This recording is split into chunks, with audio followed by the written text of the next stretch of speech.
I got lost last week in Greece, of all places. I had to go to Trinity, Greece, which is on Ridge Road. I didn't get lost getting there, but I had needed to see somebody who was at Unity Health, which is Park Ridge Hospital. And so I came out of Trinity, Greece, and I took a right on Ridge Road, and I'm driving, thinking I'll see that H sign, the hospital sign, and I'm driving, and the next sign I notice is Spencerport. I'm thinking, okay, it's not in Spencerport, that much I know.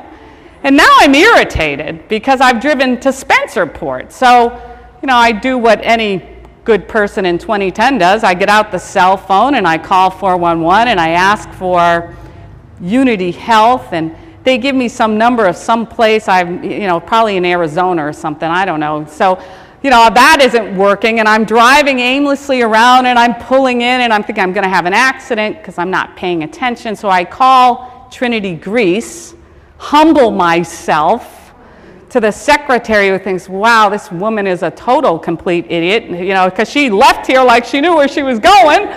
And I said, well, can you give me some directions to Park Ridge? And she says, well, when you come out of Trinity, you head east. I went, oh. And she says, it's on Long Pond. I said, oh. So I quickly hang up because I'm already totally embarrassed. And I get to Long Pond. I don't know which way to turn. Do I go north? Do I go south? Well, I guessed right, went south. And I'm going, and there's the mall, and I'm thinking there is no hospital back here. There is no hospital.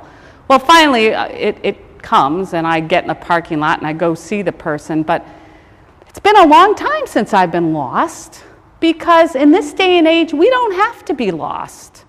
We can Google anything, and you can know how far it is to the turn you need to make. You can know how much time it's going to take you to get there.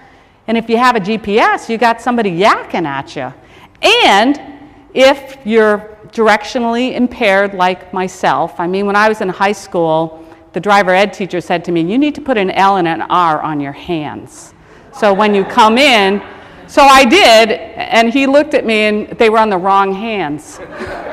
So when I say I'm directionally impaired, I really am. So if you have a GPS and you turn the wrong way, it will just say recalculating and take you from that spot. So we don't have to be lost. We have iPhones and the internet and GPSs and all kinds of gadgets that help us know where we are, where we want to go, what's happening in the world, any piece of information that we want. So it's kind of a rare moment for us to feel lost or not to know. Not true for poor Abraham and Sarah. Boy, God made them a promise, a ridiculous promise. You're going to have descendants that number the grains of the sand. Yeah, right. They're both old. She's been barren forever. You're going to have all these descendants. But you need to kind of take and leave your home and go off and go on a journey where you don't know where you're going. Now, how many of us are willing to do that? Go somewhere where we don't know where we're going. We don't know how long it's going to take. We don't know what's going to happen along the way. There are some people who like to go on vacation and not make reservations. But there are some of us that need to have reservations, at least if you're going to Europe. I think it helps, right? After all night on a plane, to have at least one reservation? Call me crazy. But imagine just going on a promise, not having any idea where you're going. Well, Abraham and Sarah heard God's promise, but like a lot of human beings, they weren't willing to wait. They weren't willing to wait to see how it was going to happen. And as most of us know the story, Sarah took things into her own hands and gave her husband her slave girl, and then they had Ishmael, and that kind of started a whole bunch of problems that we're all well too aware of in the Middle East. But they did finally have Isaac, because God did keep his promise. One of the platitudes I have the most difficulty with is when people say everything happens for a reason. Well, sometimes the reason that things happen are because humans make mistakes, because we have the free will to mess with God's plan and God's promise. And sometimes the only way to live into God's promise and plan is to wait. Wait and discern until it becomes clear, even in the midst of not knowing where we're going, or how we're going to get there, or what's going to happen on the way. And this is where faith comes in, because what God has promised us is that God will be with us every step of the way. What God has promised us is that the kingdom is there for us to have, to live into. And what God tells us in the gospel today through Jesus is, do not be afraid, little flock. Do not be afraid. Put your heart in the things of heaven where they won't be destroyed, where it will not rust. Put your treasures in heaven. Do not be afraid. It's fear that drives us to wrong action. When we're afraid, we want to do something, and maybe the best thing to be doing is nothing. The spiritual life and discernment is so different than everything else that we participate in.